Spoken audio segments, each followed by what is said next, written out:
A minha saudação a você, querido telespectador, meu irmão, minha irmã, com a paz de nosso Senhor e Salvador Jesus Cristo. Nós estamos, pela graça de Deus e rogando a direção de seu Santo Espírito, mas mais uma vez examinando a sua santa e bendita palavra. Nós buscamos na Bíblia Sagrada o caminho que nos conduz à vida eterna. E hoje nós vamos ler aqui na segunda carta de Paulo aos Tessalonicenses, no capítulo 2, nós vamos ver do versículo 1 até o versículo 8. Nós vamos hoje ver sobre a volta de Cristo. O que vai acontecer antes do Senhor Jesus voltar? Quais são os sinais? Como nós podemos saber e entender? Porque existe aí muita confusão. Muita gente dizendo que a igreja vai ser arrebatada e estaremos para sempre com Cristo, a igreja não vai passar a tribulação e o anticristo vai reinar, mas nós não estaremos aqui, quando a palavra nos diz de outra forma. A palavra nos diz assim, veja aí, 2 Tessalonicenses, capítulo 2, do versículo 1, nós vamos ler até o versículo 8. Ora, irmãos, rogamo-vos pela vinda de nosso Senhor Jesus Cristo e pela nossa reunião com Ele. Veja que o apóstolo, cheio do Espírito Santo, está nos dizendo aqui. Rogamo-vos pela vinda de nosso Senhor Jesus Cristo e pela nossa reunião com Ele, que não vos movais facilmente do vosso entendimento, nem vos perturbeis, quer por espírito, quer por palavra, quer por carta, como de nós, como se o dia de Cristo estivesse já perto. Então aqui a recomendação, não vos perturbeis, como se o dia de Cristo estivesse já perto. Ninguém de maneira alguma vos engane, porque não será assim, sem que antes da vinda de Cristo, se manifeste o homem do pecado, o filho da perdição. Antes da vinda de Cristo, quando o Senhor vai aparecer nos ares, os mortos vão ressuscitar. Primeiro, os vivos terão os corpos transformados e subiremos todos ao encontro do Senhor nos ares. Esse é o arrebatamento. Então, aqui o que está dizendo aqui? Antes vai se manifestar o homem do pecado, o filho da perdição. Antes da volta do Cordeiro, vai se manifestar o homem do pecado, o filho da perdição. Ele vai ser revelado, o anticristo, o qual se opõe e se levanta contra tudo o que se chama Deus ou se adora. Então, todo tipo de religião, todo tipo de adoração, ele proibirá. O anticristo vai proibir, vai querer que ele seja, somente ele, adorado. Porque diz aqui, de sorte que se assentará como Deus, no templo de Deus, querendo parecer Deus. E aonde é esse templo de Deus?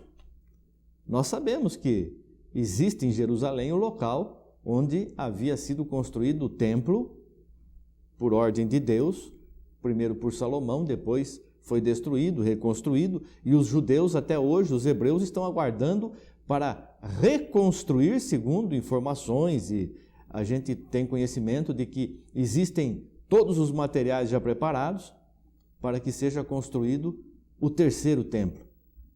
E estão aguardando somente que nasça um bezerro vermelho sem mancha para que seja oferecido a Deus e as cinzas possam ser aspergidas sobre o santuário.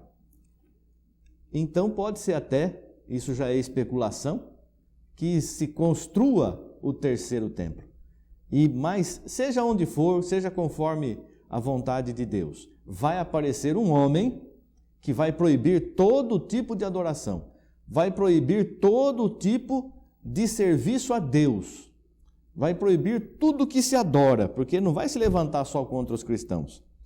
Porque diz aqui, o qual se opõe e se levanta contra tudo o que se chama Deus ou se adora. Então todos serão obrigados a adorá-lo, de sorte que se assentará como Deus no templo de Deus, querendo parecer Deus. Não vos lembrais de que estas coisas vos dizia quando ainda estava convosco? e agora vós sabeis o que o detém, para que a seu próprio tempo seja manifestado. Porque já o mistério da injustiça opera. Somente há um que agora resiste, até que do meio seja tirado, e então será revelado o iníquo, a quem o Senhor desfará pelo assopro da sua boca e aniquilará pelo resplendor da sua vinda.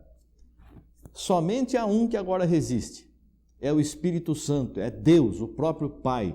Deus é Espírito, Deus é Santo, Deus é o Espírito Santo. Só existe um Deus, só existe um Espírito Santo. É o próprio Pai que agora resiste, que está em nós, que nos deu parte de si mesmo, nos deu o seu Espírito Santo. E nós, pelo Espírito de Deus, pelo Espírito Santo de Deus que está em nós, nós temos conhecimento da verdade, sabemos que só em Jesus há salvação.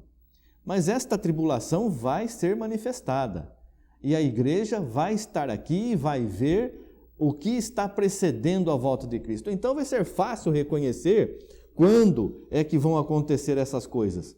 Vai ser fácil a gente ver tudo que vai acontecer, porque vai aparecer um homem aí que vai proibir tudo. Mas a tentação é muito grande. Veja aqui no Evangelho de São Mateus, no capítulo 24, do versículo 15 em diante. Quando, pois, virdes a abominação da desolação, de que falou o profeta Daniel, está no lugar santo, quem lê atenda, então os que estiverem na Judéia, fujam para os montes, quem estiver sobre o telhado, não desça a tirar coisa alguma de sua casa, quem estiver no campo, não volte atrás a buscar os seus vestidos. Mas ai das grávidas e das que amamentarem naqueles dias, e orai para que a vossa fuga não aconteça no inverno nem no sábado, porque haverá então grande aflição como nunca houve desde o princípio do mundo até agora, nem tampouco há de haver. Isso aqui é a grande tribulação que há de vir. E se aqueles dias não fossem abreviados, nenhuma carne se salvaria. Você está vendo aqui que essa tribulação não é só para o judeu, como muita gente diz, que isso aqui aconteceu quando o general Tito cercou lá Jerusalém e entrou em Jerusalém, as mães precisavam cozinhar os seus filhos para se alimentar e se matavam e acabaram se suicidando. Mas aqui diz assim, se aqueles dias não fossem abreviados, nenhuma carne se salvaria. Não é nenhum judeu, nenhum hebreu, nenhuma carne se salvaria.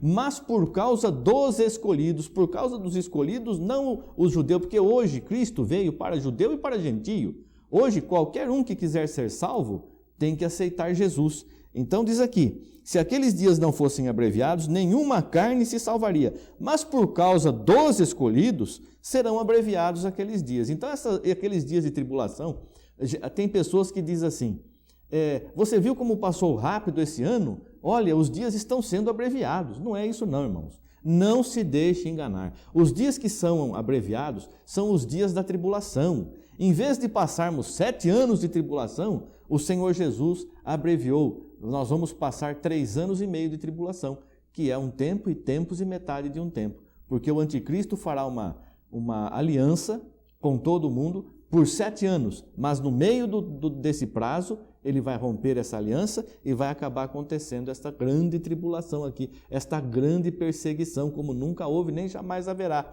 E não vai vir só para judeu, não, vai vir para toda a igreja, porque senão nenhuma carne se salvaria. E o diabo não vai perseguir aqueles que são dele já. Os que são dele já estão perdidos. Então a perseguição vai ser para a igreja. Então, se alguém vos disser, eis que o Cristo está aqui ou ali, não lhe deis crédito, porque surgirão falsos cristos e falsos profetas, e farão tão grandes sinais e prodígios, que, se possível fora, enganariam até os escolhidos. Então, nós estaremos aqui, os escolhidos por Deus, os que vivem o Evangelho, os que têm o amor em seu coração, que têm Jesus em sua vida, e vão fazer sinais tremendos. E a palavra diz em Apocalipse que até fogo vai fazer descer do céu à terra, à vista dos homens, para tentar enganar, como se fosse possível, enganar até os escolhidos. Então é o que diz aqui também. Eis que eu vô-lo tenho predito. Então aqui nós temos que refletir. Se vai haver uma tão grande tentação, onde, se fosse possível, seriam enganados até os próprios escolhidos, é porque a tribulação vai ser muito, muito grande. Veja em Lucas, capítulo 12, do versículo 35 em diante. Estejam cingidos os vossos lombos e acesas as vossas candeias, e sede vós semelhantes aos homens que esperam o seu Senhor, quando houver de voltar das bodas, para que quando vier e bater, logo possam abrir-lhe. Bem-aventurados aqueles servos, os quais, quando o Senhor vier, achar vigiando. Em verdade vos digo que se cingirá e os fará sentar à mesa, e chegando-se, os servirá. E se vier na segunda vigília, e se vier na terceira vigília, e os achar assim, bem-aventurados são os tais servos. Sabei, porém, isto, que se o pai de família soubesse a que hora havia de vir o ladrão, vigiaria e não deixaria minar a sua casa. Portanto, estai vós também apercebidos, porque virá o Filho do Homem a hora que não imaginais. Ora, nós estamos sendo alertados. Vai vir um homem guiado por Satanás, que vai se opor contra tudo que se chama Deus ou se adora. Vai sentar no trono de Deus, querendo parecer Deus. Vai proibir toda adoração a Deus. E mesmo assim, é perigoso as pessoas se deixarem levar por essa obra maligna, porque vai fazer sinais tremendos, vai fazer até fogo descer do céu à terra à vista dos homens. E as pessoas que estiverem esperando os sinais, todas serão enganadas, porque não acreditaram na verdade, e a verdade é Jesus. Por não acreditarem na verdade, Deus lhes enviará a operação do erro. É permissão de Deus que isso aconteça. Mas o que nos recomenda a palavra? Esteja vigiando, porque quando Jesus voltar, porque ele vai querer parecer Deus, vai querer parecer a volta de Cristo, mas aqui diz, quando ele voltar, todo olho o verá. Porque é como o relâmpago que aparece no Oriente e se vê até o Ocidente. Estando dois no campo, um será levado, outro deixado. Onde estiver o cadáver, aí se ajuntarão as águias. Não é o homem que vai até Deus, é Deus que vai até o homem. Então nós temos que estar apercebidos. Você não precisa ir para Jerusalém para adorar a Deus. Aliás, Jerusalém, na palavra diz assim que em espírito, aquela cidade não tem um nome muito bonito não, porque quando fala das duas testemunhas mártires que serão crucificadas, lá em Jerusalém, as duas testemunhas serão crucificadas na cidade onde foi também o seu Senhor, que em espírito aquela cidade se chama Sodoma e Gomorra. Então nós temos que olhar para as coisas espirituais, não para as materiais. Esteja firmado em Jesus, tenha fé. Fé a gente tem sem precisar ver nada. Nós não precisamos ter uma imagem na nossa frente, um crucifixo pendurado aqui no nosso pescoço ou na parede. Nós temos que ter Jesus em nossa vida, em nosso coração, em nosso viver. Que Deus possa te abençoar, o Espírito Santo abençoar a você e toda a tua casa.